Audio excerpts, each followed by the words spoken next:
Everyone, this is Molly Toot. We had a little bit of a technical glitch getting started. Looks like we're getting everybody connected. We'll wait just another minute and then we'll go ahead and get started.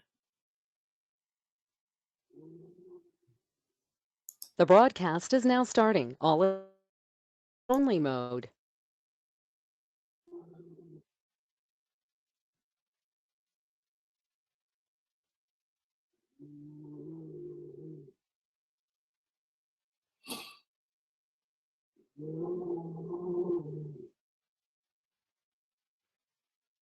All right, looks like we're getting there.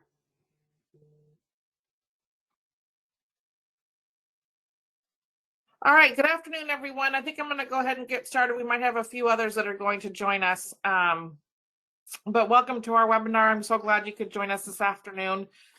We want to spend a little time talking to you all about an exciting opportunity that we have here at Landis, specifically for our growers. So we're going to go ahead and get this started. We do have everybody in listen only mode, so you are not able, we're basically muted. If you have questions, we encourage questions. If you could use the chat function in the webinar, please do so. And then possibly we'll open the lines if we have time at the end. Molly Toot, I am VP of External Affairs here at Landis. Started in August, very excited to be here. My role is sustainability, data, and government relations. I came here from the Land O'Lakes Trutera team, so I'm really excited to talk about this opportunity today. Joining me for this webinar is Brent Hall. Brent is the Landis Trutera account manager. I'll let him introduce himself. Great, thanks, Molly. Trutera team now for about 1.5 years. I'm the Central Region account manager. I handle Landis is one of my accounts. I live in Sheraton, Iowa, and looking forward to bringing this great opportunity, just one of many that's coming down the road. Great, glad you're here with us today, Brent. Thank you very much. So I'm going to go ahead and go through the slide deck to give you some information about an exciting new program that we have available to Landis from Trutera around carbon. This is a new program that was just announced to the Trutera retailers last week. We have a very unique opportunity here at Landis to take this program to our growers, to our farmers, and we're very excited to do that. So again, if you have questions as we go, please feel free to be monitoring that. And then again, I hope we can open the lines towards the end and answer any others. So I'm going to go through some details. If my technology here works. My screen is not going down. There we go. So Trutera has launched a program called True Carbon. This particular program is exciting. Carbon credits, we're hearing a lot about that with our new administration. We're going to continue to hear a lot about that. There's always a lot of questions around the carbon markets, around carbon credits. What we do know about carbon credits is that it does require a substantial amount of data. You have heard, likely, Matt Karstens talk a lot about how important data is to a farmer and the value of that data moving forward. And I hope that we continue to see that in the next several months and years. So what's important about a carbon credit is the confidence in the quality of that credit. And that's what this program is bringing to us and how we can verify and monitor that. And of course, the carbon marketplace is very complicated. And so what we're doing with True Carbon and Trutera is they've offered us a pretty simplified solution to get our farmers into a program to provide them additional revenue without going to a tremendous amount of work.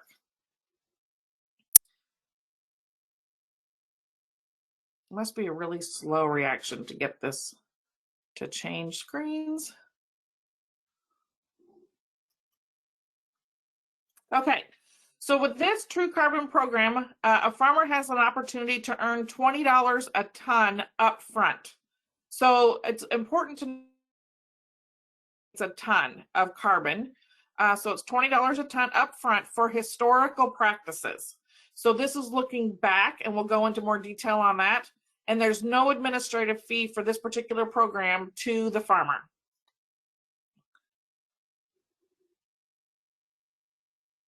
I need to start clicking faster. Sorry for the delay here.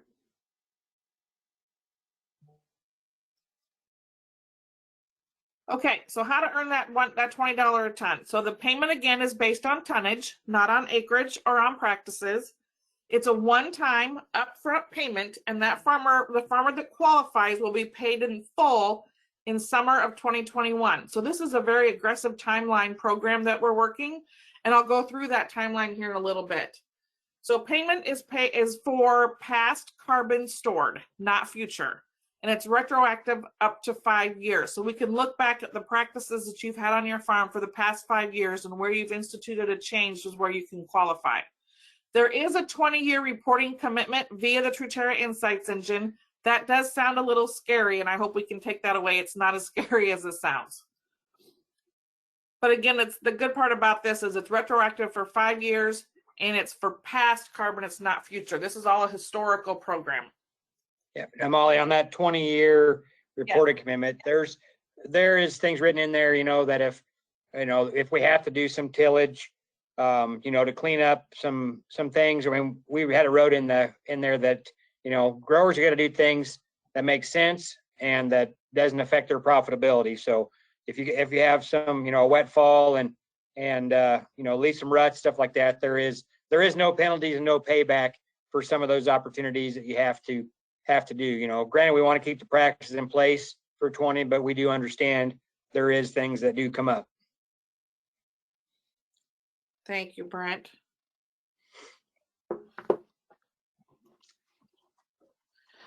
So what does no administrative fees really mean?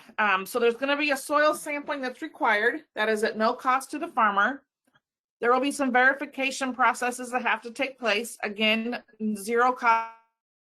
I've done Trutera, the Trutera True Carbon program is really a turnkey program for both the farmer and for Landis, the retailer.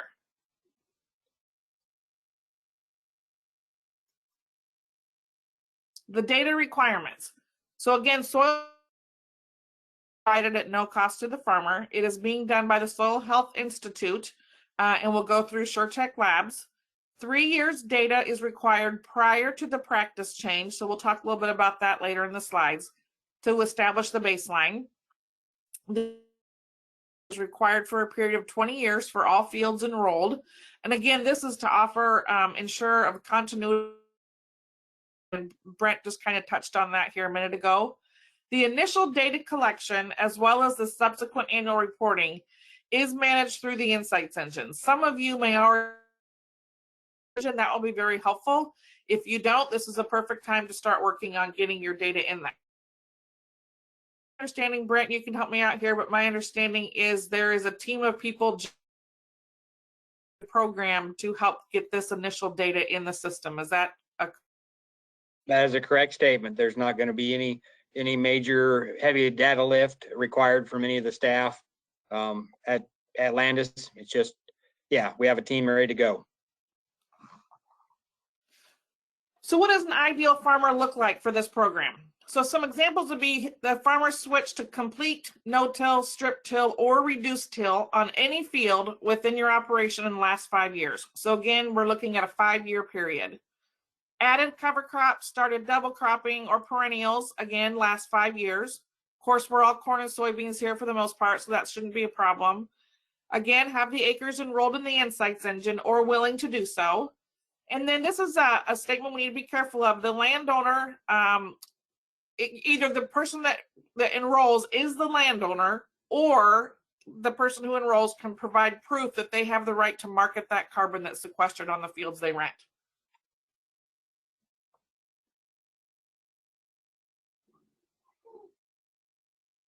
Come on. Don't you love it when technology works?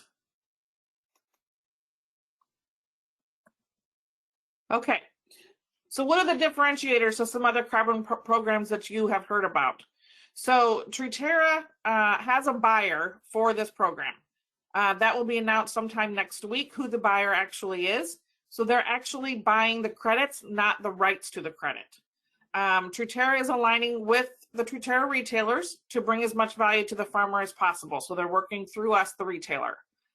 Again, this is a paying up front for vintage credits, historical credits. So you'll get paid in 2021 and you'll still have the ability for future credits to market if you so choose. So this is not tying up those acres for future carbon opportunities from 2021 on.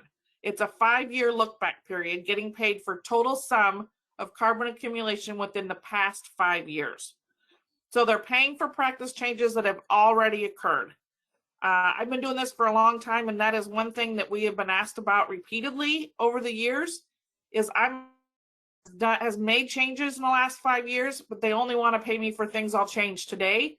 This is an opportunity for those of you that have made changes in the last 5 years to get a payment for making those changes.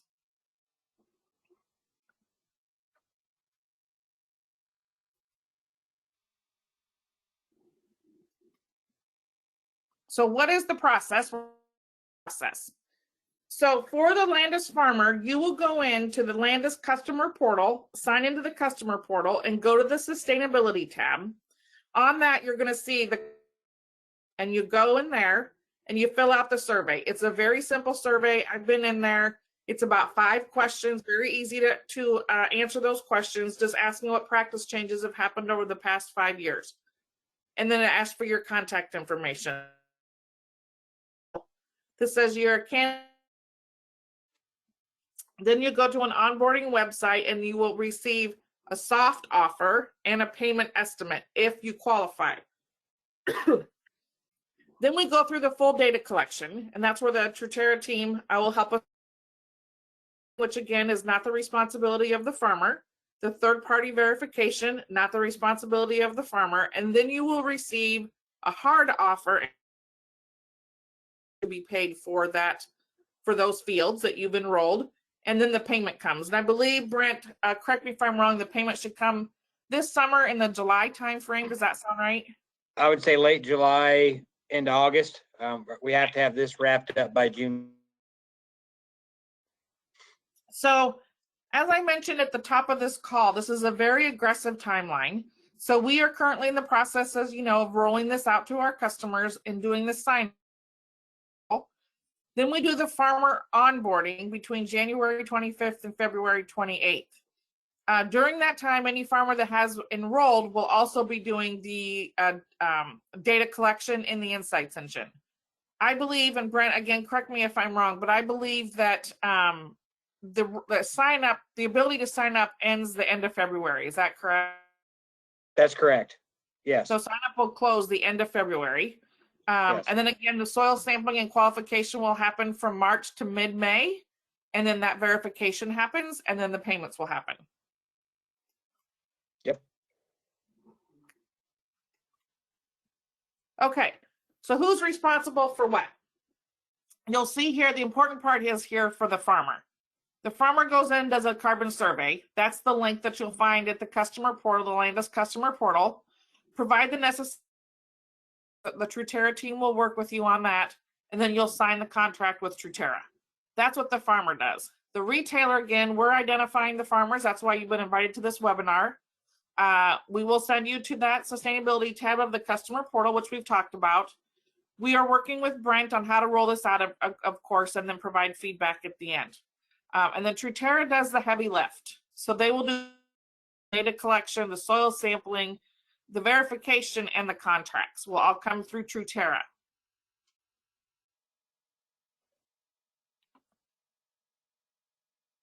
So again, customer portal, sustainability tab, carbon survey is where you're going to go to get enrolled. And let me give you some examples of payment, what it will look like. So farmer A, he transitioned 1,000 acres to complete no-till 4 years ago, but he does not plant cover crops. Does he qualify? Yes. So his post-practice change was 4 years, as we said that in the example. Prior to that practice change, we need 3 additional years, so it's 7 years worth of data. And then you will see the estimated payment range, and that 0.2, 0.5 tons per acre is the carbon. That fees. How many? Then that's how many tons times how many years times $20 a ton. So this farmer for that 1,000 acres for the past practice change will get somewhere between $16,000 and $40,000 check this summer.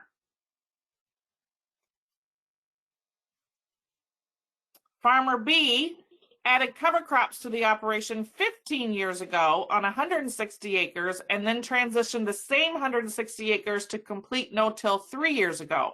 Yes, he qualifies. So again, we do the post-practice change, which was 3 years ago, the 3 years prior data. So in this case, they'll need 6 years worth of data.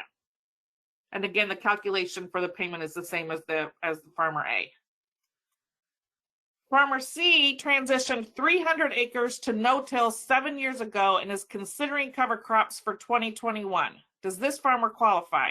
He does not, because the no-till change was 7 years ago, which is past the 5-year deadline, and the consideration for cover crops is for this year. Now, the farmer does become a strong candidate for future opportunities. So definitely what we want to do here is encourage that farmer to enter data, get as many years worth of data in the system as possible. So when those opportunities come, that farmer is ready. Yeah, I'll add to that, Molly, too. Yeah, I think it's a great idea to go ahead and enroll. That way you've got your information in the pipeline. When these opportunities come up because different parameters, this just fits the specific amount of tonnage this company's looking for. So it'd be a great idea to have your information in the pipeline. So when another opportunity comes up that might fit your, then we can reach out to you and say, hey, we've got an opportunity for you here. So doesn't cost anything to sign up. Thank you. That's a good point too. There's no cost to sign up. You can change your mind. So I had a question yesterday when we were talking to some of our staff. Let's say a farmer signs up, gets the process through, and for some reason, whoever the buyer is, they don't want to sell to that buyer. They can pull out. You do not have to, you can cancel out of the program. Yep, absolutely. The important part is if you think you might qualify is to start that initial step of going in to do that carbon survey Yep. that will initiate the process to see where you might qualify and start the but again, I want to be sure that we're clear that you're not committed at that point. No. So we went through that really quick. There's a lot of information there. We have more information that we'll send out to you, some informational sheets. However, we would like to carry out if you can open the lines for questions.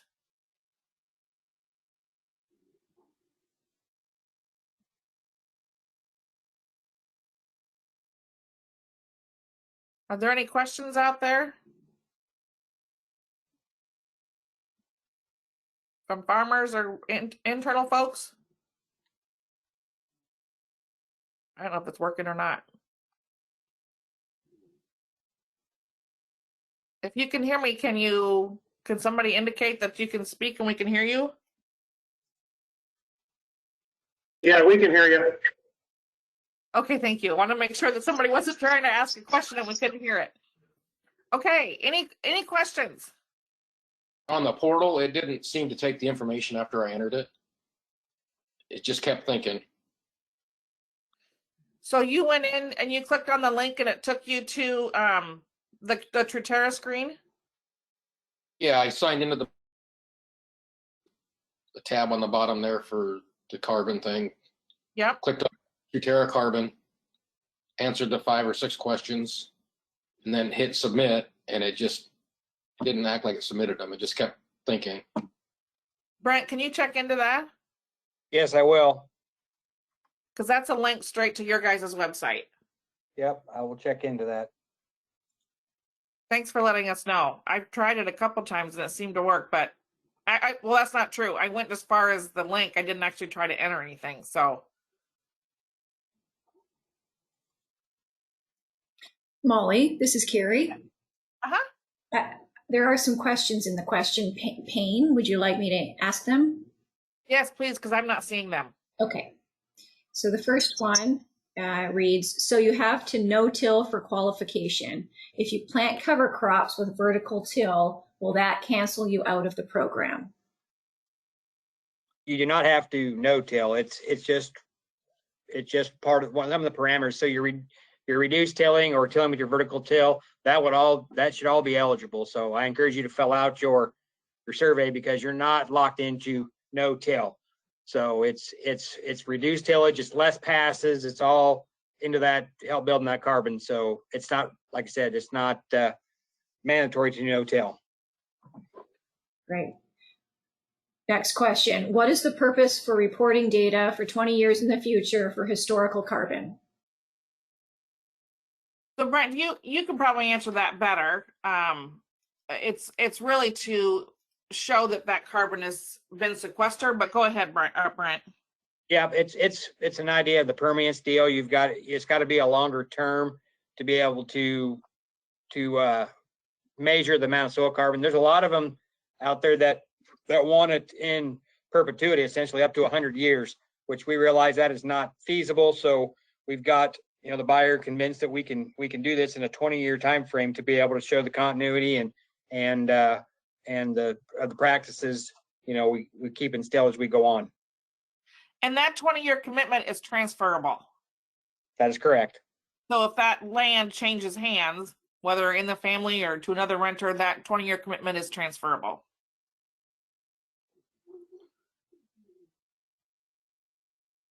You have more questions, Carrie? Yes. If you are not committed past the 5-year look back, why the 20-year data commitment? I feel like your last answer may have gotten that, but go ahead.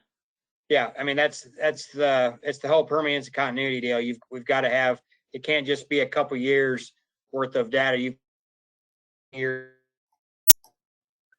So yeah, to get the continuity of the information. So there's one question about getting access to the portal. Yep.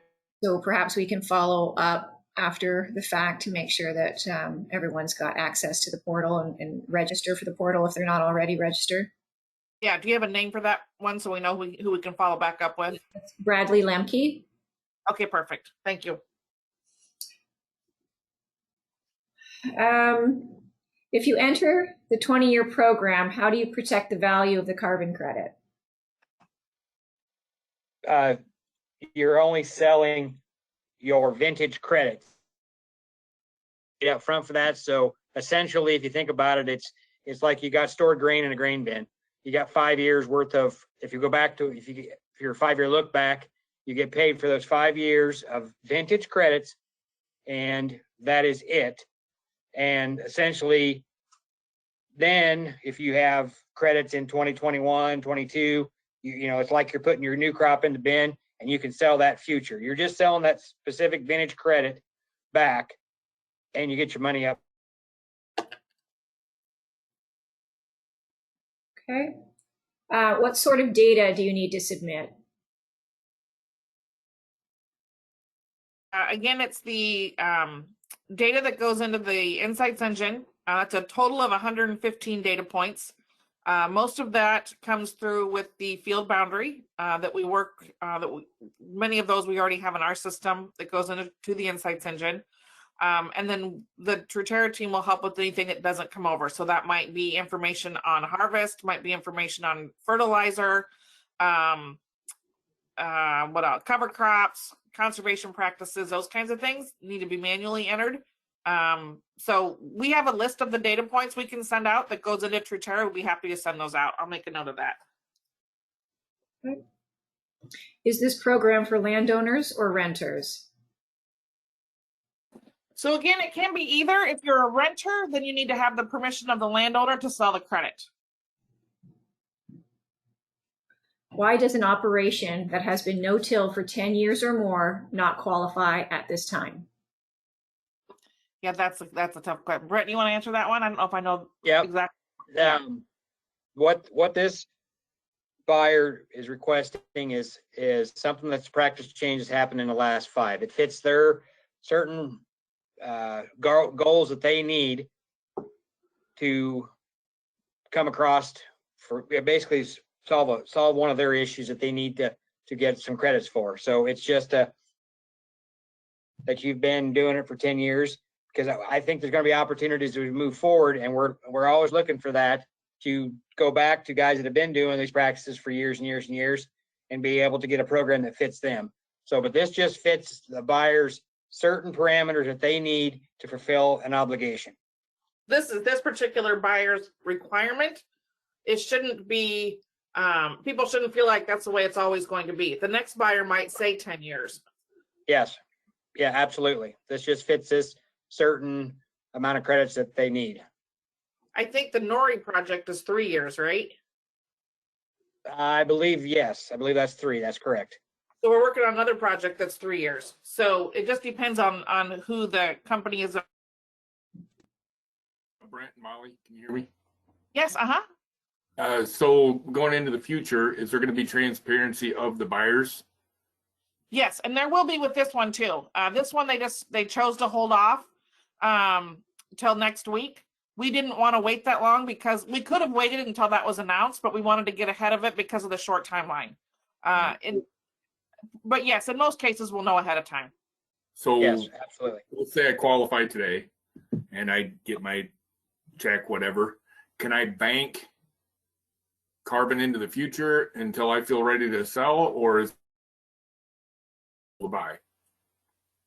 It depends. It kind of depends on what offerings out there. Like on the Nori marketplace, there is where you can kind of store, and keep a bank of it and then sell it at a chunk. Or, it's like I said, it's similar to putting grain in a grain bin, whether you want to sell all your crop at once or store some. So it just, every program, as this evolves, we're so new into this, there's going to be different opportunities to sell different credits at, either all at once or a few here and there, to be able to get the maximum out of the offer. I'm looking at it as like another commodity.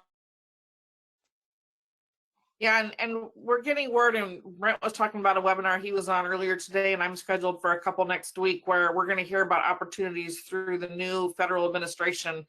This is a priority for them, the carbon markets for the ag world. So I think there'll be a lot of opportunities yet to come here in the not too distant future. The key part of all of that is having the data ready to go. Those that have the data ready to go are going to be the first at the table to get the dollars available. Was there a limit on the credits? I mean, first come, first serve? Or how This does that work? particular project, they'll take as many as they can get.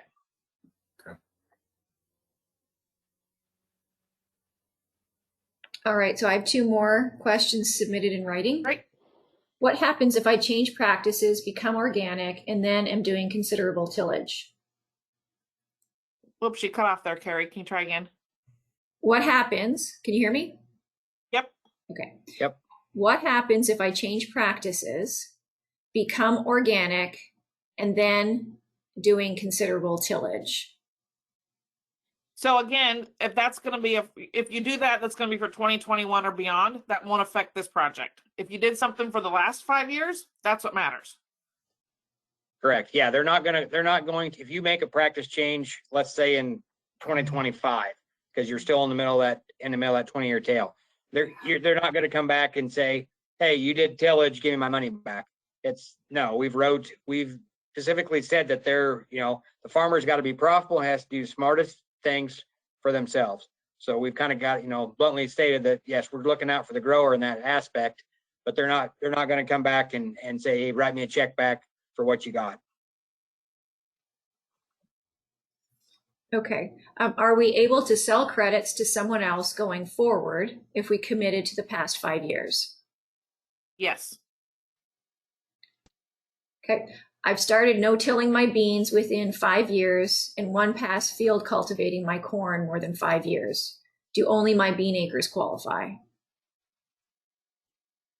It's a field by field basis. I would encourage you to enter everything, because it could be, you could qualify if you have rotational things, if you use a cover crop or not, but I would encourage you to put every acre in, but it's a field by field basis. It's not on total operation. What information is needed from a landlord from which I rent?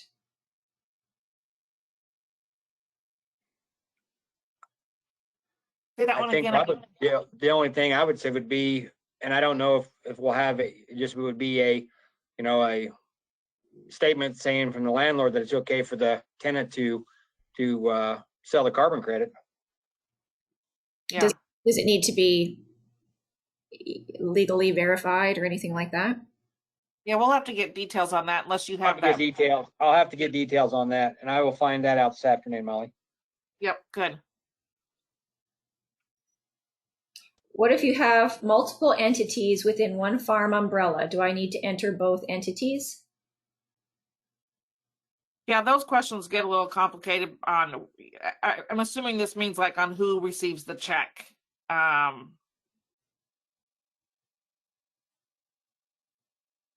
Yeah, I'm not even sure how to answer. That's something we'll have to look back at. Yeah. I'm not how sure on that either. Yeah. I assume that's what who's the check made out to if it's a multiple entity farm. Those are all the questions I have submitted right now. Okay. So whoever asked that question, we'll look into that. I'll put together an FAQ here, Carrie, with your help, hopefully, on some of these questions, and we'll get that out here in the next few days. We'll find the answer out to that and get that out to you in the next few days. It's a good question. I know that will come up more than once, so I'm glad somebody brought that up.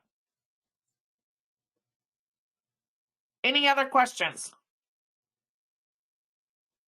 If you think you're interested, the sooner you go in and do that carbon survey, the sooner you're pulling the trigger to get the process started. And again, we're on a pretty aggressive timeline so that we can get checks out to farmers this summer. The enrollment period will end the end of February. It doesn't hurt to fill out the survey and see if you qualify. While that's happening, you can then, you can make some decisions on whether or not you want to participate. You'll find out the buyer. Again, I think Brent said maybe next Thursday that's supposed to come out. We'll be sure and send that information out as well. But in the meantime, please feel free to contact me if you have questions here at Landis. We're happy to help you or contact your account manager and they'll get a hold of me. But we're really excited to bring this opportunity to you, and we really hope that as many as possible can take advantage of this. So Molly, So I have go ahead. question. Yeah. So the 20-year data commitment is really confusing to me. If nothing I do or change in the future affects my payment for the last 5 years. It will not change. So Brent, correct me if I'm wrong here. So that future data commitment is just pulling the data off of that. Even if you change a practice within that 20-year period, which many of you will, because we all know new technologies and practices and products are going to come out, that will not affect, because all they're paying on is what your previous practices were, because that's where that was what they decided to do in this particular example. But anything that you do after that time does not affect your payment. It may affect if you qualify for future programs, but it does not affect this program. And Brent, correct me if I say that wrong. That is correct. They're not going to come back and demand the money back just because you made a tillage pass.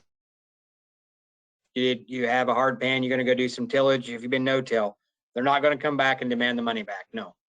And I think what's key in this is it has to do with the science of the carbon sequestration. That's correct.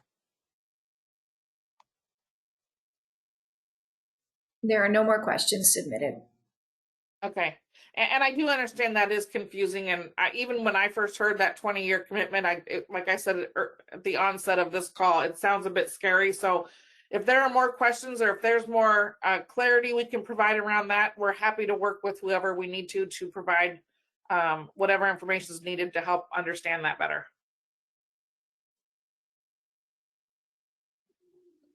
All right. Well, thanks, everybody. I appreciate your time. I'm sorry. There was one last minute question here. Okay, that's good. That's fine. I just rented ground that I started new practices on 3 years ago. Am I responsible for the past operator? If I understand the question, if the practices changed 3 years ago and he can document that, we should be good. He's not responsible for what happened prior. Well, he will have to do the 3 years prior to that, though, Brent. How does that work? That would be the only thing that would be that'd be the only thing is you'd have to figure out 3 years prior to that practice change. But if you could figure that out, then you'd practice change in the last 3. Right. It's just a matter of if you can provide the information needed for the previous 3 years. And again, we can work with you on that as well when we work with you on the data piece. Okay, so we do we're more than happy to stay on as long as we need to answer questions. So I'm not trying to rush this call. So any more questions? So I've got a request to just verify where to start the process. The Landis customer portal, the sustainability tab, and then there's a carbon survey link button, and that will take you to the survey, and that's what starts you. So you just go to the Landis website, customer portal, sign in at the bottom on your left hand, click on that, and then you'll see the button for carbon survey. And that starts the process. And assuming that the website's working, which Brent's going to check, that process should take you about 2 minutes total to go from start to finish.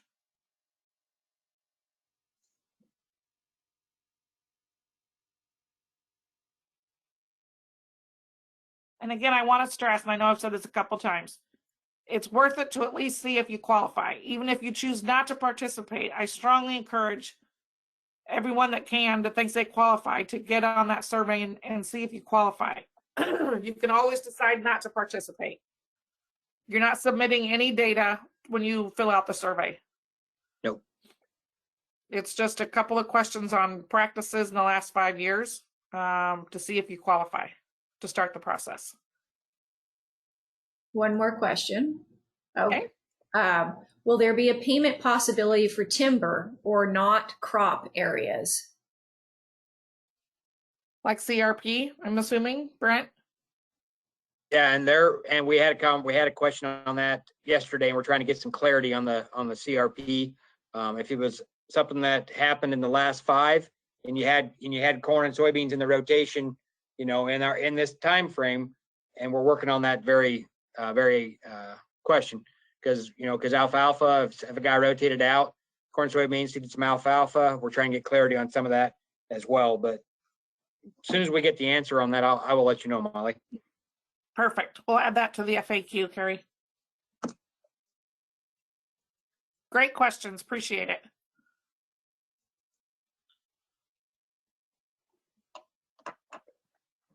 Any others? Oh, yep. CRP, CRP and buffer strips that were added and timber no longer pastured was my question. So I think that's what we addressed, isn't it, Brent? If it had been corn and soybeans in the rotation, and in the last 5 years you've put your buffer strips and CRP in, we're trying to get clarity on that. But yes, we are thinking that would be a practice change, would sequester carbon, and we believe it'd be eligible. But we're working on getting the verification on that because that came up yesterday.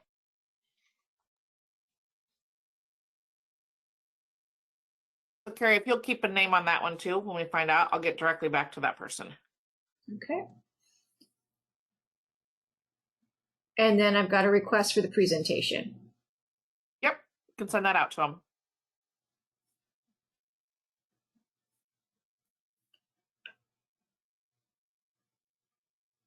Great. Going once. Twice. Great. Will we do this? Thank you. Go ahead. Will we do a webinar again on this topic? We can, if it's necessary, we absolutely can. It's no problem. We can also send out the link to this one, I think, can't we? They can listen to it. Correct. We are recording. Okay, so we can send this one out as well.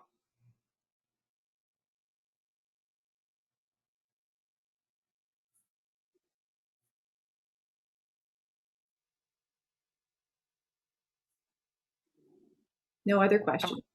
Okay. All right. Okay, thanks everybody. Have a great afternoon. We'll send out some follow-up and let us know if you have more questions, but go to the portal and get signed up if you think you might qualify. Have a great afternoon. Thank you. Thank you.